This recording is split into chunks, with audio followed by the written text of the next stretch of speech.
नमस्कार साथियों, स्वागत करता हूं मैं अपने यूट्यूब चैनल विद्यार्थी नगर में। आज हम लेकर आए हैं हिंदी का अगला क्लास अव्यय। ठीक है, तो इससे पहले हमने संज्ञा के बारे में जानकारी ले लिया, सर्वनाम, क्रिया, उसके क्रिया के भेद। ठीक है, आज हम पढ़ेंगे अव्यय के बारे में। तो अव्यय किसे कहते हैं? अव्यय या अविकारी शब्द। अव्यय या अविकारी शब्द मतलब कि वह शब्द, ध्यान दीजिएगा, वाक्य में वह शब्द जो कभी बदलता नहीं है, यानी कि अपरिवर्तित रहता है। ठीक है, उसे हम क्या कहते हैं? अव्यय कहते हैं। ठीक है, अव्यय कहते हैं। जैसे इसमें दिया है कि ऐसे शब्द कहाँ गया भाई, आजा। ऐसे शब्द जिसमें लिंग वचन पुरुष कारक आदि के कारण कोई भी विकार उत्पन्न नहीं होता, मतलब कि किसी प्रकार का भी परिवर्तन नहीं होता है।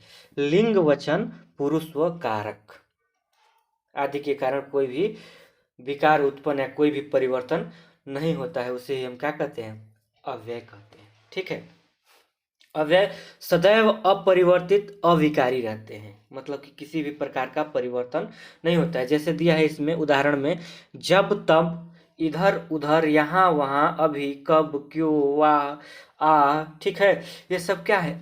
अव्यय शब्द हैं। ठीक है, यानी कि अविकारी शब्द हैं।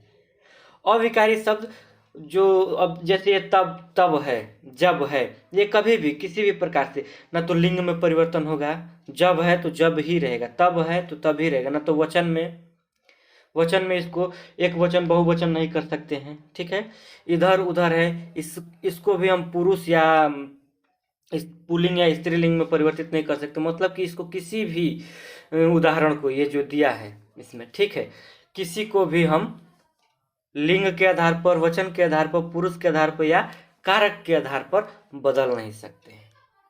ठीक है, इसे हम क्या कहेंगे? अविकारी शब्द कहेंगे।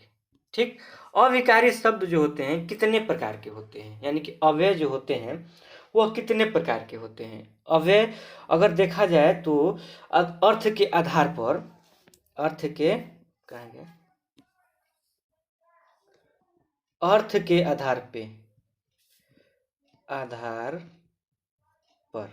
अर्थ के आधार पर अव्यय जो है कितने प्रकार के हुए? 4 प्रकार के, 1, 2, 3 और 4। कौन कौन? क्रिया विशेषण, जिसको हम एडवर्ब कहते हैं, इंग्लिश में एडवर्ब कहते हैं। संबंध बोधक, जिसको हम प्रीपोजिशन कहते हैं। समुच्चय बोधक, जिसको हम कंजक्शन कहते हैं। विस्मयादि बोधक, जिसको हम इंटरजक्शन कहते हैं। ठीक है, तो अब हम इसको एक एक को देखते हुए चलेंगे कि क्रिया विशेषण में क्या प्रयोग होता है। ठीक है, संबंध बोधक में क्या प्रयोग होता है और समुच्चय बोधक में क्या प्रयोग होता है। तो ये है अर्थ के आधार पर अव्यय। अर्थ के आधार पर अव्यय कितने प्रकार के? 4 प्रकार के। ठीक है, क्रिया विशेषण पहला है। क्रिया विशेषण, क्रिया विशेषण किसे कहेंगे हम? वह शब्द जो क्रिया की विशेषता बतलाए। विशेषण, ध्यान दीजिएगा, विशेषण हमने पिछले क्लासों में विशेषण के बारे में जानकारी लिया था। विशेषण जो संज्ञा की विशेषता बतलाता है, उसे विशेषण कहते हैं। जो विशेषण की ही विशेषता बतलाए, उसे हम क्या कहेंगे? प्रविशेषण कहेंगे। क्या कहेंगे? प्रविशेषण कहेंगे। और जो क्रिया की विशेषता बतलाए, उसे हम क्या कहेंगे? क्रिया विशेषण कहेंगे। ठीक है, क्रिया विशेषण का है मतलब, विशेषण का मतलब होता है कि किसी की विशेषता बतलाता है। तो जब संज्ञा की विशेषता बतलाता है तो वो विशेषण हो जाता है, विशेषण की विशेषता बतलाता है तो प्रविशेषण हो जाता है, और जब क्रिया की विशेषता बतलाता है तो क्या हो जाता है? क्रिया विशेषण हो जाता है। ठीक है, तो क्रिया विशेषण मतलब कि वह शब्द जो क्रिया की विशेषता को बतलाए, उसे हम क्या कहेंगे? क्रिया विशेषण कहेंगे। ठीक है, क्रिया विशेषण को अर्थ के आधार पर 4 प्रकार से विभाजित किया गया है। कौन कौन? स्थानवाचक में स्थितिवाचक और दिशावाचक, मतलब कि स्थान ही है, यहाँ है, वहाँ है, ठीक है, इधर है, उधर है, ये क्या हो गया? स्थिति और दिशा। दूसरा है कालवाचक। ठीक है। काल में समय, अवधि और बारंबारता, ठीक है, कितनी बार। और तीसरा है परिणामवाचक, परिमाणवाचक, ठीक है, परिमाणवाचक।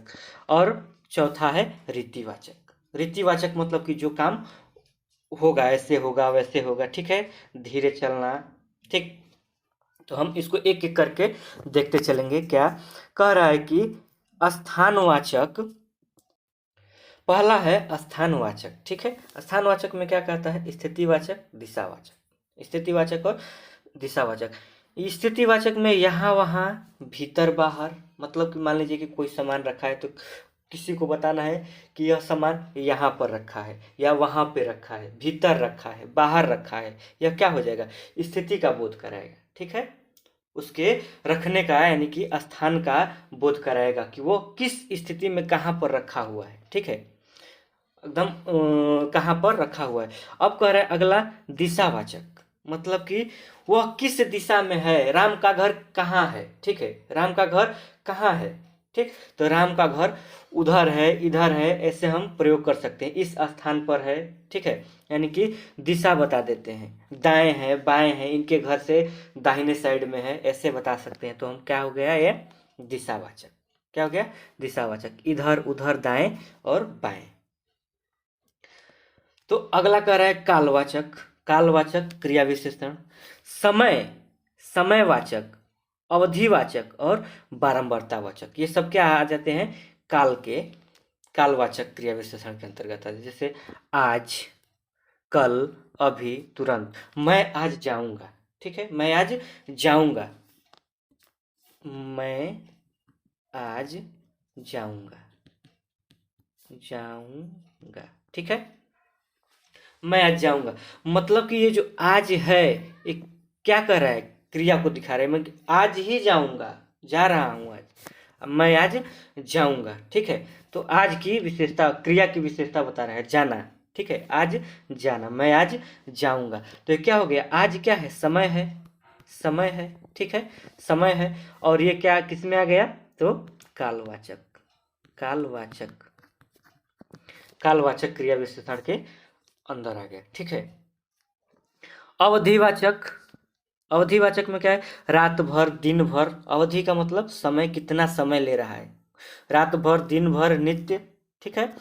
बारंबारतावाचक, बारंबारता मतलब कि कोई चीज बार बार आना, जैसे हर बार, कई बार, प्रतिदिन, रोज, ठीक है। मतलब कि मैं अपने माता पिता का प्रतिदिन चरण स्पर्श करता हूँ, ठीक है, प्रतिदिन, प्रतिदिन। तो यह क्या है? बारंबारता है। क्या है? बारंबारता है। और ये क्या है? एक प्रकार का समय हो गया, प्रतिदिन, रोज रोज, ठीक है। क्या हो गया? प्रतिदिन। तो इसे हम क्या कहेंगे? समयवाचक, यानी कि कालवाचक, बारंबारतावाचक, ठीक है, कालवाचक क्रिया विशेषण कहेंगे। उसके बाद आएगा परिमाणवाचक। परिमाणवाचक, परिमाणवाचक में अब इसमें क्या होगा? इसमें क्या होगा? परिमाण दिया रहेगा, कितना, जैसे अधिकता बोधक हो गया, न्यूनता बोधक हो गया, पर्याप्ति बोधक हो गया, तुलना बोधक हो गया, श्रेणी बोधक हो गया। अधिक है, कम है, पर्याप्त है, ठीक है, तुलना कर रहे हैं, कम, अधिक, ठीक है, कम, अधिक, इतना, उतना, ये क्या हो रहा है? तुलना हो रहा है। श्रेणी में बारी बारी, तिल तिल, ये सब क्या है? परिमाण वाचक क्रिया विशेषण है। जैसे दे रहा है कि बहुत, अत्यंत और अति, ये क्या है? अधिकता। किसी भी चीज की अधिकता होती है, यह बहुत है, माने बहुत ज्यादा है, ठीक है, ज्यादा है। तो क्या हो गया? ये परिमाण हो गया। क्या हो गया? परिमाण हो गया। बहुत है, अत्यंत, अति, अति सुंदर, अति सुंदर, क्या हो गया? अधिकता, ठीक है, अधिकता हो गया। न्यूनता में जरा, थोड़ा, कुछ, जरा, थोड़ा और कुछ, मतलब कि जरा सा देना, जरा सा देना, थोड़ा चाहिए, कुछ, कुछ मिल जाता है, मतलब कुछ मिल, थोड़ा सा चाहिए, ठीक है। तो क्या हो गया? ये न्यूनता बोधक, यानी कि ये भी क्या है? परिमाणवाचक, ठीक है, परिमाणवाचक। पर्याप्ति मतलब कि पर्याप्त है, मतलब ये बस अब इतना ही चाहिए हमको, इससे ज्यादा नहीं चाहिए, बस, काफी, ठीक, ठीक है। आगे देखेंगे तुलना बोधक में, कम, तुलना कर रहे हैं कि ये उससे कम है, किसी से कम है, ठीक है, अधिक है, यह अधिक है, ठीक ना, उससे अधिक है, तुलना हो रहा है, इतना है, उतना है, ये सब क्या हो गया, ये सब तुलना बोधक हो गया। ये किस में आता है, तो परिमाणवाचक में आता है, ठीक है। श्रेणी बोधक, श्रेणी बोधक, बारी बारी, तिल तिल, थोड़ा थोड़ा, ये सब क्या है, ये भी परिमाणवाचक क्रिया विशेषण है, ठीक ना। उसके बाद आएगा रीतिवाचक, रीतिवाचक, ठीक है, रीतिवाचक। रीतिवाचक कह रहा है कि जैसे ऐसे, वैसे, जैसे, मानो, धीरे, अचानक, कदाचित, अवश्य, इसलिए, ठीक है, तक, सा, तो, हाँ, जी, यथासंभव, ये सब क्या हो गए, रीतिवाचक के उदाहरण हो गए। अब इसका मतलब हम एक ले लेंगे उदाहरण, जैसे वह धीरे धीरे चलता है, वह धीरे धीरे चलता, वह धीरे धीरे चलता है, ठीक है। तो धीरे धीरे क्या है, चलना जो क्रिया है उसकी विशेषता बता रहा है। वह जो है धीरे धीरे चलता है, कैसे चलता है, धीरे धीरे चलता है। तो धीरे धीरे क्या हो गया, क्रिया विशेषण हो गया, कौन सा, तो धीरे, अभी हमने पढ़ा है, कौन सा, कौन सा पढ़ा है अभी, तो रीतिवाचक, रीतिवाचक, रीतिवाचक, धीरे धीरे चलता है। किसी चीज का उदाहरण देना, जैसे मान लीजिए कि मानो, जैसे कि यह है, ठीक है, क्या हो जाएगा वहां पे, रीतिवाचक हो जाएगा, रीतिवाचक हो जाएगा। आगे देखेंगे, कह रहा है संबंध बोधक, संबंध बोधक क्रिया विशेषण, जिसे हम इंग्लिश में क्या कहते हैं, प्रीपोजिशन, क्या कहते हैं, प्रीपोजिशन, ठीक है। प्रीपोजिशन, जो अवयव किसी संज्ञा के बाद, ध्यान दीजिएगा, जो अवयव, अव्यय, जो अव्यय, अव्यय किसी संज्ञा के बाद आकर, एक पेज ले लेंगे, जो अव्यय किसी संज्ञा के बाद आकर, आकर उस संज्ञा का संबंध वाक्य के दूसरे शब्द से दिखाए, वाक्य के, वाक्य के दूसरे शब्द से, दूसरे शब्द से, दूसरे शब्द से क्या करे, दिखाए, मतलब कि उसका संबंध बना दे, एक वाक्य से दूसरे वाक्य का क्या बना दे, संबंध बना दे, ठीक है। उदाहरण ले लेंगे, जैसे मान लीजिए कि मनुष्य, मनुष्य पानी के बिना, पानी के बिना जीवित नहीं रह सकता, मनुष्य पानी के बिना जीवित नहीं रह सकता। तो जो बिना है, ये बिना, ये क्या बता रहा है, संबंध बता रहा है, किससे, मनुष्य और पानी का, मतलब कि मनुष्य जो है पानी के बिना, क्या है, पानी के बिना कभी जीवित नहीं रह सकता, जीवित नहीं रह सकता, क्या कर रहा है, संबंध बता रहा है, ठीक है। और एक उदाहरण लेंगे, जैसे मैं, वह दिन भर काम करता है, वह दिन भर, दिन भर काम करता है, दिन भर काम करता है, ठीक। तो ये जो भर है, दिन भर, अब ये क्या कर रहा है, उसकी और दिन का, ठीक है, उसका और दिन का क्या कर रहा है, संबंध बता रहा है, वो काम कर रहा है, ठीक है, दिन में, यानी कि दिन भर, पूरा दिन, पूरा का पूरा, यानी सारा का सारा दिन क्या कर रहा है, काम कर रहा है, दिन भर काम कर रहा है, ठीक है। तो ये जो भर जो है, ये क्या हो गया, वह और दिन का क्या बता रहा है, संबंध बता रहा है, ठीक है, संबंध बता रहा है, इसलिए क्या हो जाएगा, संबंध बोधक, क्या हो जाएगा, संबंध बोधक। इसका हम कुछ उदाहरण देख लेंगे, जैसे दिया है इसमें कि अर्थ के आधार पर, अर्थ के आधार पर इसे 14 प्रकार से विभाजित किया गया, 14 प्रकार में बांटा गया, कैसे, स्थानवाचक, दिशावाचक, कालवाचक, साधनवाचक, उद्देश्यवाचक, व्यक्ति, व्यतिरेकवाचक, फिर विनिमयवाचक, फिर क्या हो गया, सदृशवाचक, विरोधवाचक, सहचर्यवाचक, विषयवाचक, संग्रहवाचक, तुलनावाचक और कारणवाचक। ये क्या है, संबंध बोधक, यानी कि प्रीपोजिशन का भाग है, ठीक है। 14 प्रकार हैं। स्थानवाचक में स्थानवाचक में आगे पीछे निकट समीप सामने बाहर, ये सब क्या है? स्थान है। ठीक है, क्या है? स्थान है। अब हमने स्थानवाचक क्रिया विशेषण भी देखा था। क्या देखा था? क्रिया विशेषण भी देखा था। लेकिन ये जो चीज थे वह क्रिया की विशेषता बता रहे थे। ठीक है, और ये क्या है? ये क्या है? संज्ञा और अन्य दूसरे वाक्य का संबंध बताएंगे। ठीक है, संबंध बताएंगे। आसपास, दिशावाचक में आसपास। ठीक है, और, तरफ, दाया बाया। कालवाचक में पहले, बाद, आगे, पश्चात, अब तक। ये सब क्या हो गए? क्रिया, वो हो गए प्रीपोजिशन, यानी कि संबंध बोधक हो गए। ठीक है, संबंध बोधक हो गए। ठीक, आगे देखेंगे।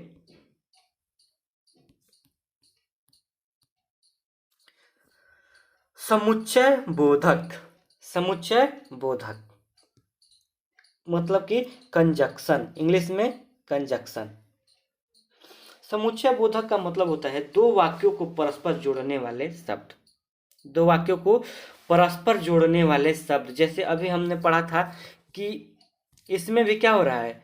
संबंध है, एक वाक्य से दूसरे वाक्य का संबंध है। किसमें? संबंध बोधक का। लेकिन समुच्चय बोधक जो है, समुच्चय बोधक जो है, यह क्या कर रहा है? शब्द को जोड़ रहा है। ठीक है, वाक्यों को क्या कर रहा है? जोड़ रहा है। ठीक, जैसे सूरज निकला और पक्षी बोलने लगे। उदाहरण जैसे देख लेंगे हम। सूरज, कहाँ भाई, चलो, सूरज निकला। यह क्या हो गया? एक वाक्य हो गया, सूरज निकला, और हम क्या करेंगे? और जोड़ दिए। क्या कर दिए? जोड़ दिए एक और वाक्य को। का पंछी, पक्षी बोलने लगे, बोलने लगे। ठीक है, सूरज निकला और पक्षी बोलने लगे, मतलब कि एक वाक्य और ये दूसरा वाक्य को क्या कर दिया? जोड़ दिया। क्या कर दिया? जोड़ दिया। तो यह क्या हो गया? क्या हो गया? समुच्चय बोधक, कंजक्शन। क्या है ये? और क्या है? कंजक्शन। ठीक है, इसको दो प्रकार से विभाजित किया गया। कौन कौन सा? एक है समानाधिकरण। ठीक है, समानाधिकरण, और एक है व्यधिकरण। समानाधिकरण और व्यधिकरण। ठीक है, समानाधिकरण में क्या कह रहा है कि पहला है संयोजक। ठीक है, संयोजक, जैसे और, व, एवं, तथा। ठीक, ठीक है, और व, एवं, तथा। फिर विभाजक में, विभाजक में यह, अथवा, नहीं तो। ठीक है, यह, अथवा, नहीं तो। फिर विरोध दर्शक में पर, परंतु, लेकिन, किंतु, मगर। ठीक है ना, विरोध दर्शक हो गया। विरोध दर्शक मतलब कि मैं कुछ करता लेकिन मेरे पास ये नहीं है। ठीक है, उसमें क्या आ गया? दो शब्द हो गया ना, मैं कुछ करता, मैं कुछ करता, लेकिन मेरे पास कुछ था ही नहीं। ठीक है, कुछ था ही नहीं करने के लिए। तो क्या हो गया? यह दो वाक्य को आपस में जोड़ दिया गया। परिमाण दर्शक, परिणाम, परिणाम है ना, हाँ परिणाम है। परिणाम दर्शक में इसलिए, अतः, अतएव। इसका उदाहरण ले लेंगे। जैसे मान लीजिए कि मैं नहा रहा था, मैं नहा रहा था। ठीक, इसलिए, इसलिए, इसलिए क्या हो गया? मैंने तुम्हारा फोन नहीं उठाया। इसलिए मैंने तुम्हारा तुम्हारा फोन नहीं उठाया। ठीक, नहीं उठाया। तो क्या हो गया? इसलिए। ठीक है, इसलिए ये क्या कर रहा है? दो शब्दों को तो जोड़ रहा है, लेकिन उसमें क्या कर रहा है? परिणाम है। क्यों? क्यों नहीं उठाया? तो क्या हो गया? नहा रहा था। ठीक, नहा रहा था। और आगे देखेंगे व्यधिकरण। क्या है? व्यधिकरण, कारणवाचक, कारणवाचक, उद्देश्यवाचक, संकेतवाचक और स्वरूपवाचक। ठीक है, क्योंकि, चूंकि, इसलिए कि, जो कि, ताकि। ठीक है ना, जो, तो, यदि, तो, यद्यपि, तो। ठीक, संकेतवाचक हो गया, अर्थात, यानी कि, जो। ये सब क्या है? व्यधिकरण समुच्चय बोधक के उदाहरण है। कंजक्शन के उदाहरण है। ठीक, अगला है विस्मयादिबोधक यानी कि इंटरजेक्शन। ठीक है, इंटरजेक्शन इसका मतलब होता है कि वह अव्यय, ठीक है, वह अव्यय जिससे हर्ष, ठीक है, हर्ष, शोक, हर्ष, शोक, घृणा, घृणा, ठीक है, आदि का भाव व्यंजित हो। ठीक है, आदि का भाव व्यंजित हो, उससे हम क्या कहेंगे? विस्मयादि बोधक कहेंगे। और इसका जो अर्थ होता है, इसका जो अर्थ होता है वह वाक्य से संबंधित नहीं होता है, वाक्य से संबंधित नहीं होता। हम क्या कहेंगे उसको? विस्मयादि बोधक कहेंगे। जैसे इसे एक दो तीन चार पाँच छः और 7 भाग में बांट दिया गया। क्या? पहला है हर्षबोधक, शोकबोधक, आश्चर्यबोधक, स्वीकार बोधक, अनुमोदन बोधक, तिरस्कार बोधक और संबोधन बोधक। ठीक है, जैसे वाह, जब भी हमें खुशी होता है तो क्या करते हैं? वाह, आहा। ठीक है, धन्य हो गया, शाबाश, ठीक है, किसी को शाबाशी दे देते हैं खुश खुश होकर। ठीक है, जय, प्रशंसा करते हैं, जयकारा लगा देते हैं। क्या हो गया? फिर शोक बोधक, शोक जैसे हम उदास होते हैं या कुछ किसी को चोट लग गया, ठीक है, आह, ठीक, हाय, ये सब क्या हो गया?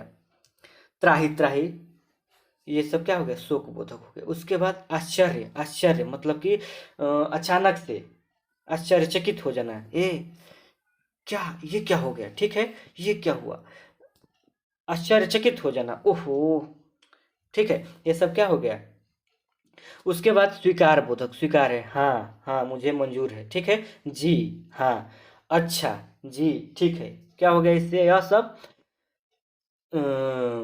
स्वीकार बोधक। अब विस्मय बोधक का एक चिन्ह होता है इंटरजेक्शन, जैसे ये उल्टा आई का निशान होता है।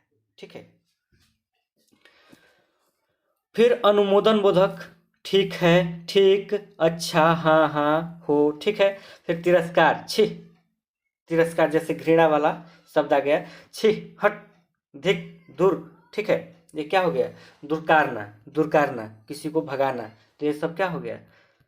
घृणावाचक यानी कि घृणा भाव का उत्पन्न होना। ठीक है, तिरस्कार बोधक।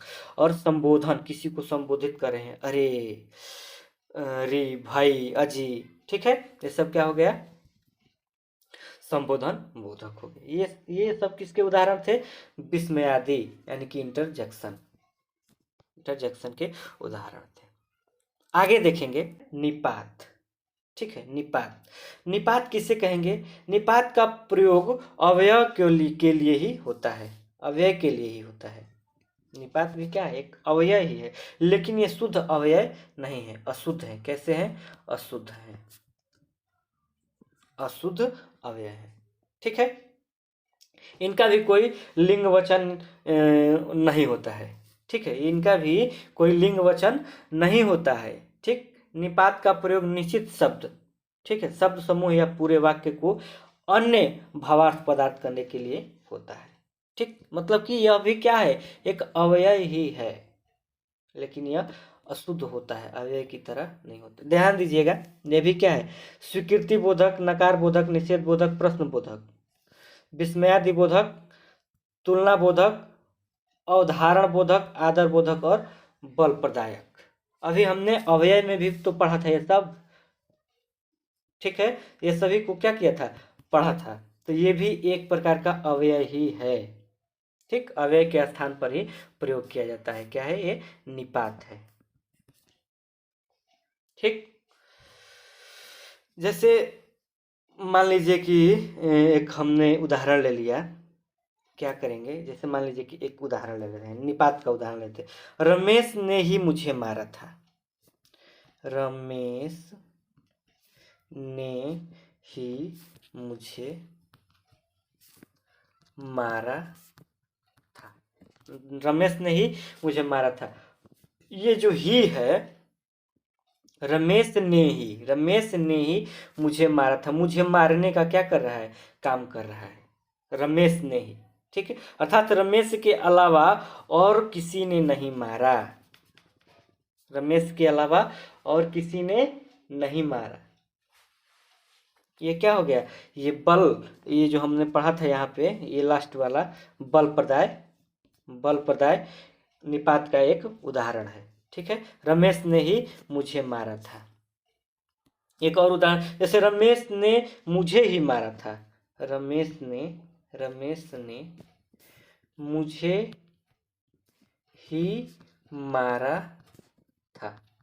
ठीक, फिर ही आया यहाँ पे, रमेश ने मुझे ही मारा था, यानी कि रमेश ने केवल मुझे मारा था और किसी को नहीं मारा था। और ये जो हमने उदाहरण देखा था कि रमेश ने ही मुझे मारा था, यानी कि और किसी ने नहीं मारा था, रमेश ने मारा था। और ये ही जो इधर आ गया केवल, तो इसका मतलब हो गया क्या, रमेश ने मुझे ही मारा था, यानी कि और किसी को नहीं मारा था। उसमें था और किसी ने नहीं मारा था, और इसमें है और किसी ने नहीं मारा था।